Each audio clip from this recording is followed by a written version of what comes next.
आज मैं आपको कहानी सुनाने जा रही हूँ उस बच्चे की जो स्कूल से घर जा रहा था और अचानक से रास्ते में गिर पड़ा और बच्चों को लगा और उसके साथियों को लगा कि उसके ऊपर भूत चढ़ गया है। एक ऐसा बच्चा जो आज 40,000 करोड़ की कंपनी का ब्रांड एम्बेसडर है। एक ऐसा बच्चा जिसका नाम रामकृष्ण यादव था और वो महेंद्रगढ़ में पैदा हुआ था। एक सामान्य परिवार से निकलकर कैसे वो देश और दुनिया में अपना नाम बनाता है और कैसे वो बच्चा 40,000 करोड़ की कंपनी का ब्रांड एम्बेसडर बनता है। नमस्कार, मैं हूं समीक्षा दीक्षित और आपका स्वागत है सत्योदय मीडिया में। आज मैं आपको कहानी सुनाऊंगी बाबा रामदेव की, जो विवादों में भी घिरे रहते हैं। आजकल उनको बीजेपी का सपोर्टर भी कहा जाता है और पतंजलि के वो ब्रांड एम्बेसडर भी हैं। घर घर में आज पतंजलि के प्रोडक्ट बिकते हैं। कहा जाता है वो सिर्फ बाबा रामदेव की चेहरे पर, उनके नाम पर ये प्रोडक्ट घर घर में बिकते हैं। पतंजलि का चाहे गाय का घी हो या कोई दवा हो, कोई भी मंजन हो, हर एक चीज लोगों के घर में मौजूद रहती है। आपने भी कभी ना कभी ये प्रोडक्ट यूज जरूर किए होंगे, लेकिन बाबा रामदेव का असली नाम बाबा रामदेव नहीं है, रामकृष्ण यादव है। आज मैं आपको बताऊंगी कि बाबा रामदेव आखिर कैसे रामकृष्ण यादव से बाबा रामदेव बने, कैसे वो एक सामान्य परिवार में उनका जन्म हुआ, वो पले बड़े, उन्होंने कितनी कठिनाइयों का सामना किया, लेकिन उसके बाद आज वो योग का चेहरा बने। एक तरीके से वो पतंजलि के ब्रांड एम्बेसडर नहीं, वो योग के ब्रांड एम्बेसडर कहे जाते हैं। ना सिर्फ देश में बल्कि दुनिया में भी उन्होंने योग को बढ़ावा दिया। उनके शिविर लोगों को देश में नहीं बल्कि दुनिया में भी पसंद आते हैं, वहां पर भी उनका नाम होता है। उनके योग से लोग सीखते हैं, उनकी बीमारियां ठीक होती हैं। तो बात है 25 दिसंबर 1965 की, जब रामकृष्ण यादव यानी कि बाबा रामदेव का जन्म हुआ था। महेंद्रगढ़ में उनका जन्म हुआ था और कहा जाता है कि वो जब 8 साल के थे तब वो आम बच्चों की तरह अपने घर जा रहे थे स्कूल से। जैसे आप भी अपने दोस्तों के साथ जब छोटे होंगे तो घर जाते होंगे, ऐसे टहलते हुए वो घर जा रहे थे कि अचानक से वो रोड पर गिर पड़े और एकदम से उनकी पूरी बॉडी कांपने लगी। तो बच्चों को लगा कि इनके ऊपर कोई भूत आ गया है, यानी कि जो बच्चे थे, जो दोस्त थे रामकृष्ण यादव के, उनको लगा कि अरे इसके ऊपर कोई भूत आ गया है। वो डर गए और जल्दी से बाबा रामदेव के माता पिता को बुलाकर लाए। उनके माता पिता आनन फानन में उनको हॉस्पिटल लेके गए और डॉक्टर ने बताया कि इनको पैरालाइज का अटैक आया है, यानी कि रामकृष्ण यादव पैरालिटिक हो गए हैं। उनकी लेफ्ट साइड का हिस्सा अब काम नहीं करेगा और वो अब जिंदगी भर विकलांग की कैटेगरी में आएंगे। हालांकि वो वक्त परिवार के लिए और खुद उस बच्चे के लिए, यानी कि रामदेव बाबा जिस वक्त बच्चे थे, वो वक्त उनके लिए भी बहुत कठिन था, क्योंकि वो एक नॉर्मल बच्चे की तरह स्कूल जाते थे, खेलते कूदते थे, लेकिन अब वो पूरी तरह से बेड पर आ चुके थे। पूरी तरह से उनको बेड रेस्ट करना था। ना वो खुद से चल सकते थे, ना खुद से खा सकते थे और कहा जाता है कि उनकी आंखों पर इतना इफेक्ट हुआ कि आज भी वो एक आंख से सही से देख नहीं पाते हैं। उनकी रोशनी आज भी सही नहीं है, यानी लेफ्ट वाली आंख उनकी आज सही काम नहीं करती है। पैरालिसिस का इतना ज्यादा असर उनकी बॉडी पे हुआ।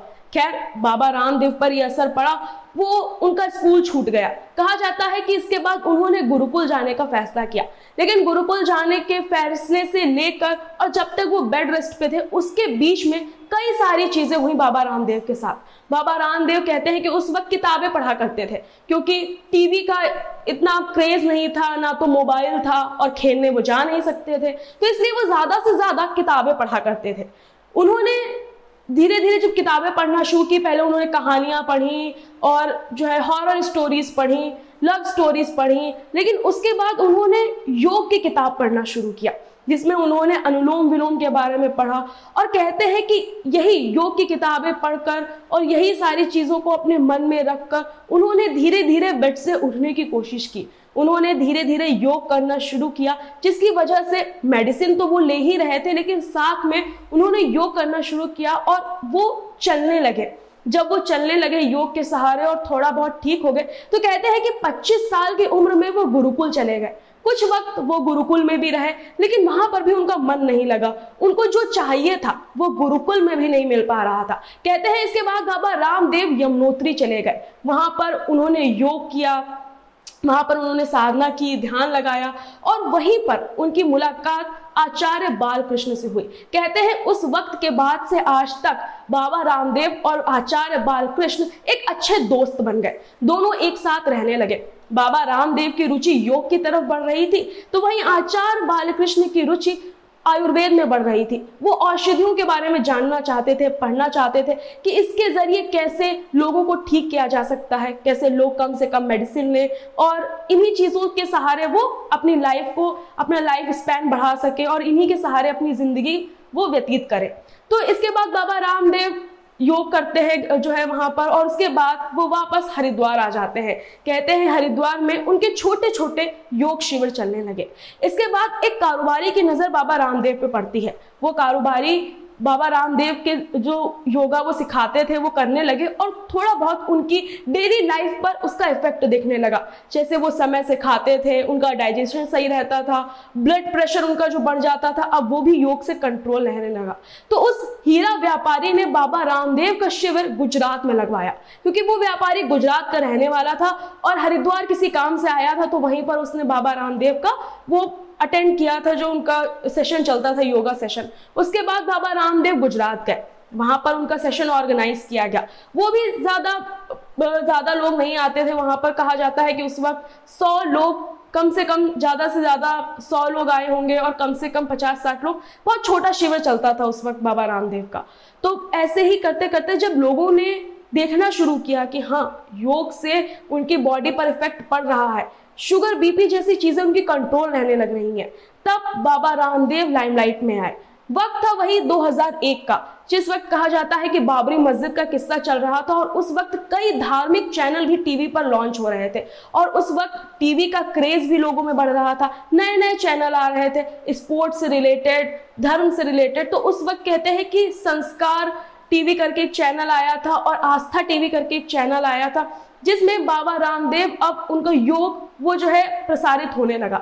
अब उनको जो है संस्कार टीवी पर पहले 45 मिनट का टाइम स्लॉट मिलता था, उसके बाद वो आस्था टीवी पर गए जहां पर उनको कहते हैं कि 1.5 घंटे का टाइम स्लॉट मिलता था। ऐसे करते करते वो थोड़ा थोड़ा लोगों के घरों में फेमस होना शुरू हुए, लोगों ने उनको पसंद करना शुरू किया और जब उनकी पॉपुलैरिटी बढ़ी तब अब न्यूज चैनल वाले भी उनको ऑफर देने लगे। और आज ऐसा वक्त है कि बाबा रामदेव सारे, अगर हम न्यूज चैनल मिला के देखें तो 19 घंटे से ज्यादा उनके प्रोग्राम प्रसारित होते हैं। 19 घंटे कभी जो बड़े बड़े न्यूज चैनल हैं, न्यूज 24 हो गया, इन सब पर जैसे उनके प्रोग्राम आते हैं, तो सारे न्यूज चैनल अगर मिला के देखा जाए तो आज 19 घंटे से ज्यादा बाबा रामदेव को न्यूज चैनल पर डेली देखा जाता है। तो ऐसे ही करते करते उनकी पॉपुलैरिटी बढ़ी और उधर आचार्य बालकृष्ण, जैसे कहा जाता है कि उनका इंटरेस्ट औषधि में था, तो वो उसमें ही उन्होंने अपना इंटरेस्ट बढ़ाया, उन्होंने नई नई दवाओं की खोज की। इसके बाद कहते हैं बाबा रामदेव पर कई गंभीर आरोप भी लगे। उस वक्त एक चेहरा जो बाबा रामदेव के कंपटीशन में माना जाता था वो थे राजीव दीक्षित। कहा जाता था कि राजीव दीक्षित, उनको भी योग का ज्ञान था, वो भी लोगों के बीच काफी पॉपुलर थे और 30 नवंबर 2010 को उनको कार्डियक अरेस्ट आ गया था, जिस वक्त उनकी उम्र कही जाती है कि वो 43 इयर्स के थे। आगे चल के अभी ये मामला विवादों में आया था, जिसमें कहा गया था कि बाबा रामदेव ने ही उनको मरवा दिया था, क्योंकि बाबा रामदेव नहीं चाहते थे कि उनके कंपटीशन में कोई आए। इसके बाद पतंजलि कंपनी आई और पतंजलि कंपनी के ब्रांड एम्बेसडर बने बाबा रामदेव। देखते ही देखते पतंजलि कंपनी ने लोगों के घरों में जगह बना ली। आज कोई ना कोई प्रोडक्ट लोग पतंजलि का यूज जरूर करते हैं और बाबा रामदेव ना सिर्फ देश के बल्कि वो दुनिया के योग के ब्रांड एम्बेसडर बनते चले गए। बाबा रामदेव के साथ और भी कई चीजें जुड़ी हुई हैं, कई विवाद जुड़े हुए हैं। जैसे कि आपको शायद आपने कहीं ना कहीं उस विवाद के बारे में सुना हो जो रामलीला मैदान में हुआ था, जब अन्ना हजारे अनशन कर रहे थे विदेशों से काला धन वापस लाने के लिए। उस वक्त भी बाबा रामदेव ने कई ऐसे बयान दिए थे जिसको लेकर वो ना सिर्फ देश की मीडिया में उनका नाम हुआ था, विदेशी मीडिया में भी उनका नाम हुआ था, उसमें भी उनको सुर्खियां मिली थी, विवादों में भी उनको घेरा था। और कहते हैं जब पुलिस उन्हें पकड़ने पहुंची थी तो रामलीला मैदान से वो सलवार सूट पहनकर भागे थे। तो इस तरीके के विवाद भी उनकी जिंदगी से जुड़े हुए हैं। इसके बाद बाबा रामदेव ने यह भी दावा किया कि वो ऐसी दवाइयां बनाते हैं जिससे लड़के पैदा होंगे और वो ऐसी दवाइयां बनाते हैं जिसमें वो सारे किसी भी चीज का इलाज कर सकते हैं, वो कैंसर का भी इलाज कर सकते हैं, वो डायबिटीज का भी इलाज कर सकते हैं। और कहा जाता है कि उन्होंने डॉक्टरों को भी चुनौती दी और इन सारी तरीके की चीजें उन्होंने की। लेकिन बाबा रामदेव जिस तरीके से एक छोटे से घर में उनका जन्म हुआ था, योग के सहारे उन्होंने अपना जीवन बनाया और आज देश और दुनिया में उनका नाम है।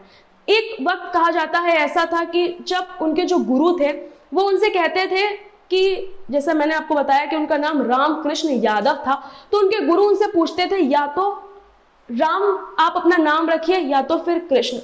दोनों ही महापुरुष हैं, दोनों का ही नाम है, दोनों की धर्म में इतनी ज्यादा मान्यता है, तो आप या तो राम को चुनिए या तो आप राम के जो है दिखाए हुए कदमों पर चलिए या फिर कृष्ण के कदमों पर चलिए। तो कहते हैं उस वक्त बाबा रामदेव ने राम को चुना, मर्यादा पुरुषोत्तम राम को चुना और उन्होंने भगवान राम को ही अपना आइडल माना, इसलिए उनका नाम रामदेव पड़ा। उनके गुरु ने ही उनका नाम देव रखा और इसके बाद आगे चल के वो बाबा रामदेव कहलाए।